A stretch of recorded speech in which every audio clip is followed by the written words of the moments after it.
Hey everybody, Dan from Do It Outdoors. Today I'm going to be doing a gear review of the Nemo Hornet OSMO Ultralight 2-person backpacking tent. If this is the first time that you found our channel, make sure you check out our other videos. We have hunting videos, fishing videos, boating, trail reports, and a ton of gear reviews between products like this Nemo tent and a bunch of clothing and camping gear, all kinds of stuff. So make sure you check out the whole channel, check out those other videos. But today it is the Hornet OSMO Ultralight 2-person tent. At the end of this video, I'm also going to sprinkle in a couple extra bonus gear reviews of some other Nemo products that I absolutely love and I feel you need to check out as well. Today I'm going to set this up. As I'm setting it up, I'm going to break down all the specifications, and then at the end of that, I'll climb into the tent, show you some of the measurements, show you the things that I like, some of the things that I might not like too much, and then we'll wrap the video up, so stay tuned. Alright, so I'll go over some of the materials of the tent and the poles first. We'll hit the weight, and then I'll just highlight on some key features. So, the fly, the rain fly, is a 1200 millimeter ripstop material. The canopy is a 15D nylon ripstop material with no seam mesh. And the floor is a ripstop 1500 millimeter material. The frame is a one-hubbed aluminum DAC Featherlight NSL 8.5 millimeter pull. It is a single pull with 3 connection points. I talk about it later in the video. The minimum weight is 2 pounds 1 ounce, and full packed weight is 2 pounds 8 ounces. It comes with 2 doors and 2 vestibules. The carrying bag is a Divvy Cube. It's a rectangular stuff sack, and you are able to carry the poles and tent stakes separate if you want to divvy up weight if you are backpacking with a partner. This Osmo fabric is pioneering technology for the performance and the planet. All of the materials are constructed from recyclable materials. It has 4 times better water repellency, 3 times less stretch when wet, 20% stronger, and like I said, it's 100% recycled yarns in this material. It has a compact structure with shortened pole segments which allow the tent to pack up extra small, and with the poles removed from the Divvy Cube, the stuff sack, it is shorter than a Nalgene water bottle. The DAC Featherlight poles set up in a snap with just a single hubbed intersection. The fly bar, which volumizing pull clip, adds more room at the head and distributes fly tension evenly. And some of the added features are the nightlight pocket that I talk about later that has a headlamp diffuser, the gatekeeper door tieback, privacy panel, and integrated storage pockets. Alright, as you can see, the tent goes up very easily and very fast. The nice thing about this that they use to save weight, like I mentioned earlier, is that tent pole system. You don't have to worry about which pole goes in which corner because it's 2 on one and 1 on the other end. The tent, there's only really one way to set it up. Some other tents I have that have a crossing 2-pole system, you got to make sure that you get them in the right corners. Not the case with this tent. There's only one way it goes up. As you can see, the rain fly, it does provide a decent amount of cover. I have not, used this tent in the rain, so I can't give any personal insight on how durable or weatherproof it is. I did watch some other gear reviews, and I do have another Nemo tent that is phenomenal in the rain. So I have no doubt that this is going to work. I broke down the materials and the specifications of the tent. So what I'm going to do now is bring the camera in a little bit closer. I'm going to show you some of the finer details, how the tent stakes and the rope or lanyard materials adjust and work, show you the pocket configuration in the inside, and that'll wrap up this video. So the rain fly connects to the main tent body with this little hook, and it just kind of clips on to there, rotates. You do not have any adjustability. So I've had some rain flies where this section here you can adjust on the head of the tent, or this is where I'm going to be keeping, where I will put my head when I'm laying inside the tent. So I'm going to call it the head of the tent, or the side of the tent that has the 2 stakes. There is no adjustability. The tent stake itself pops into, it's a little round ball here, and just snaps right in. Again, rain fly just clips in. And then there is also no adjustment on the lanyard that connects the tent to the tent stake on the head of the tent. All right, so we're down here now at the foot of the tent. I'm gonna go ahead and take off the rain fly for right now. As you can see, it is just a loop. There is a little bit of material in here in the foot box, the bathtub construction I mentioned earlier. So there is something in here that gives it a little bit of a stiffness. It just feels like a real lightweight rod, but this is not adjustable. It just comes over. A little pro tip here, make sure you lift the little lanyard on the tent stakes. That way it doesn't block the notch that it goes into. So this is where, you know, one of the negatives I would say with this tent is it's not completely freestanding. If you don't have the ability to put in a tent stake, you're not going to get the full square footage of the tent. And the only adjustability here is where you put the stake. So, you know, sometimes if there's a rock and you got to adjust it, you can make some fine adjustments on some tents that have the ability to adjust the straps. This tent does not have that. So you're going to want, your stake has to be in the perfect spot. The rain fly, again, make sure you lift or go under, clip into that notch. But now this has a buckle to adjust, and it's just, you know, lift, goes loose, pull, makes it tight. So real high speed, pretty cool. I like that. And again, you know, no adjustability at the head of the tent, but at the foot of the tent, you do have this buckle here, and you have one on the other side of the tent as well. I'm now at the side of the tent. This is, it mirrors on both sides, but this would be one of your vestibules, one of the ways to access the tent with the rain fly on. This does have the ability to adjust the length. So as I mentioned previously, some of the corners you can't adjust, so your tent stake has to be in the perfect spot. This does have the ability to adjust. So again, pro tip, make sure that you go over the little lanyard on the tent stake so that you get a good purchase on the tent stake itself, and then you can just pull to tighten. All right, just gonna quickly open the rain fly, show you some of the insides here. You do have Velcro on the zipper cover. Again, I don't know what the real terminology is on this stuff. I would say that it's about 90% one hand. You could probably do it one-handed. I prefer to do things slow and steady to preserve the material as long as I can. But the zipper does slide fairly smooth. You do have the ability to roll this up.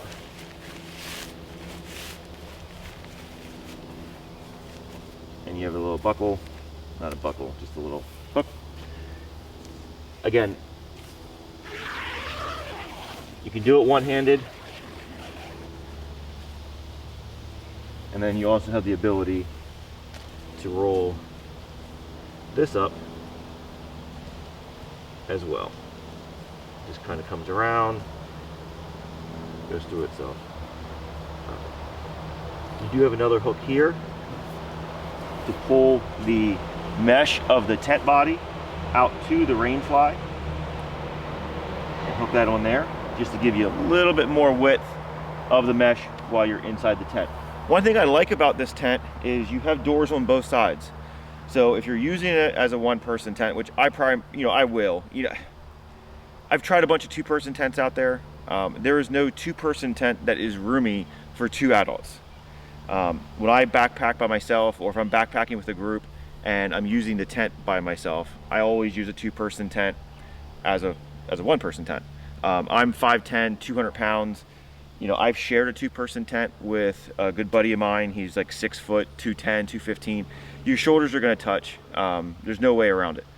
But nice little feature like this just widens it a little bit, gives you a little extra room.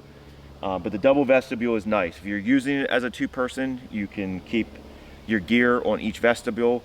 If I'm using this as a one-person, like I'm going to use the majority of the time, you know, I'll put my gear on the backside and enter the tent through the other door, so you're not climbing over gear. Another thing is, you know, I can keep my boots and stuff on this side and possibly even use my jet boil and cook on the other vestibule. So one thing that I always look at for tents, whether they're ultralight or regular, is a double vestibule system. I like to have extra room covered by my rainfly to keep my gear dry. So really nice feature. It is not feature heavy on the inside. There's only this one pocket up high, and it's not even really a pocket, it's a light diffuser. You put a headlamp up there and it kind of kills out the harsh brightness of that light. If you're running a headlamp that doesn't have a red or green or blue, if you only have a headlamp with a white light, that will diffuse the light. Anybody who's in the military knows, you know, the red light, you don't lose your night vision. So if you're in here at night and you're doing some things, you turn that bright white light on, your ability to see in the dark is going to be reduced until your eyes can adjust. Having that light diffuser, if you're in there doing things and have to get out of the tent and it is nighttime, you're not going to lose that night vision. So really cool feature about that. But again, there are not pockets, you know, all throughout the inside of the tent to keep gear or small items. You just have that one pocket. You have an actual pocket up top, and then you have that light diffuser up top. Again, it's an ultralight tent. You can't have an ultralight tent and have all the features of a non-ultralight tent. But really cool tent, very happy. So like I promised, I am going to break down the actual measurements on video with a tape measure so that there's no way that I can give you guys wrong information. So let me go grab the tape measure, let me adjust the camera. I will do a width at the head, a width at the feet, the highest point, and then I will do a measurement width in the middle, and then just an overall length. All right, so as promised, got the tape measure. There's no way that I'm gonna be able to video the actual tape measure. Hopefully you just take my word. I'm a kind of trustworthy guy. So at the head, at the widest, with the tent stakes pulled fairly tight, 50 inches. At the foot,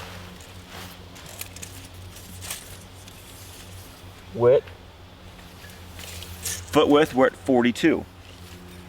And then I'm gonna go to the middle. Now again, you can see there's some slack in there. If the rainfly was on and I had everything pulled out and I was using these little tensioners, we'll call them, that connect to the rainfly, you would get a little bit more width. But to be honest, I'm just gonna go off of what I have right now. And that is 43. 43 in the middle. So now let's do length. And I'm doing length in the middle. And I am at 84 inches.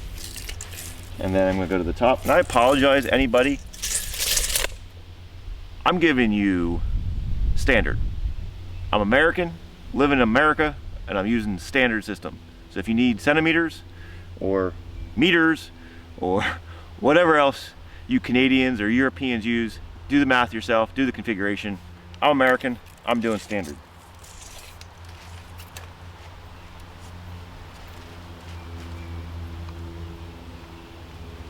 .37.5 inches at the highest point. If you were gonna say sit up in the tent, you're gonna have about 31 inches to play with. So I don't think there's really any other measurements to make. So at this time, I think I'm gonna give you my bonus gear review items from Nemo. So let me go grab those and I'll be right back. All right, my first bonus gear item is this Nemo Pillow Elite Field Camp Pillow. It's marketed as an ultralight camp pillow. This is, the tag's still on, this is my second one. I bought my first one for backpacking, for doing some traveling this past spring turkey season. And then I went to Germany for work and I actually used it for sleeping on the plane, and I lost it somewhere. So if you fly American Airlines and you found it on an airplane, hey, you're welcome. But cool thing about this, real quick, these aren't gonna be detailed gear reviews, but the stuff sack is actually attached to the pillow. So if you lose stuff a lot, like myself, you can't lose the stuff sack, but you can use the pillow, lose the pillow. And it just folds back into itself. This material If anybody has ever worn First Light, their cold weather gear, and the name of the coat is escaping me right now, the Sanctuary. The Sanctuary coat from First Light, that's what this material is made out of. This is, I don't know if there's a softer product available to mankind. It is so smooth. It is only on one side.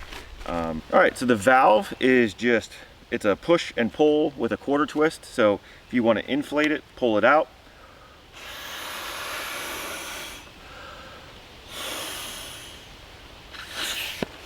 Two breaths, push in and twist. If you need to adjust it a little bit, just pop the valve out, close it, let some air out, close it back up. If you're letting all the air out, pull it all the way out, give it a little squeeze, get that stuff sack back out, and it just stuffs itself right in there. Like I said earlier, the reason this is my second one is because I lost my first one, but it's more than just a backpacking pillow. I keep one of these. I have another one from another company that I tried before I found this. I keep them in the vehicle. We do a lot of road trips as a family. The kids love these when they're in the back seat. They can put them against the window or put them on the armrest in the back seat and use it there to take a nap. And we all know, any parents out there, if you're doing a road trip with younger kids, a sleeping kid is a good kid on a road trip. So again, the Nemo Philo Elite Field Ultralight Camp Pillow. That is my #1 recommendation on my bonus gear review on this video. So let me get number 2 and I'll follow it up with number 3. All right, number 2 is the Disco 15 degree sleeping bag. I got this back in January. I did a mountaineering trip to the Adirondacks in February. We had our record low temps ever set for New England. I think the air temp was like -80 on some of the summits. We did not backcountry camp on that trip because of the temps. We ended up grabbing a like a little Airbnb type thing. But the second night, Jordan and I'm gonna see if I can find some photos. If I have the photos, I'll link them in here. But the second night, Jordan and I wanted to test out our gear and see, you know, how cold can I really sleep in a 15 degree down sleeping bag. And we slept on a 4-season porch that had no heat. We guesstimated the air temp probably to be around 0 to -5 degrees. I slept in this with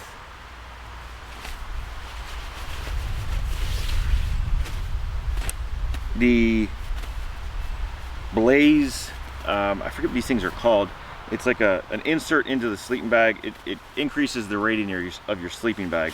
So I guess this is bonus gear review 2.0 or 2.1. But I had this on the inside of my Disco sleeping bag and I was toasty. So it is a 15 degree bound, 15 degree Fahrenheit, again, American, living in America, 15 degree Fahrenheit, 650 fill down sleeping bag. Its comfort rating is 25 degrees Fahrenheit, limit 14 degrees Fahrenheit, and extreme -21. So we were in that 0 to -10, and I was warm. And I just had some basic merino mid-weight thermals on, but absolutely love this sleeping bag. I may do an entire gear review, so check out later for that. But if you need the specifications on this, check it out on the Nemo Equipment website. So now let me go get bonus gear review item number 3. All right, so my third and final bonus gear review for this video is the Nemo Equipment Stargaze reclining camp chair. So I will say I've had my eye on this sucker for a while, and then they popped up on sale, so I bought one. I've been using it at my kids' lacrosse tournaments. I loved it so much that I ended up buying a second one for my wife, and they are in our cars all the time. There's always one in my truck, there's always one in her Jeep. You know, it's not a backpacking chair, but for car camping or picnics, cookouts, lacrosse, soccer, football, wherever you might need a chair, this sucker is extremely comfortable. I most likely am going to do an entire gear review on it, But the one thing that I want to highlight on this, besides the fact that it's extremely comfortable, it does come with its own carry case, which is nice. But let me get out of it, and if you can see, it is all mesh. And I've been sitting in this thing at some of the cross tournaments where the temperature, real field temperature, is almost 100 degrees. There's no back sweat, there's no butt sweat, there's no swamp ass. You got cup holders or cell phone holders on both sides. It has a like a self-retentioning or adjustment for leaning back. I don't know what they call it, but if you want to lean back, you just lean back, it stays there. If you want to lean forward, you lean forward. If you want to rock, you can rock. If you don't want to rock, but just keeping your feet planted, it's not moving anywhere. I had knee surgery about 3 months ago. This thing's been great for keeping my foot up, elevated on a cooler while I'm at all these lacrosse games. But highly recommend this chair. Check it out at nemoequipment.com on their website. But like all their products, I absolutely love them. Everything has a lifetime warranty. You can't beat it. So hopefully you found this video helpful. Like I said at the beginning, hit that like button, hit subscribe, check out our other videos in the playlists, and get outside and enjoy the outdoors. Thanks for watching.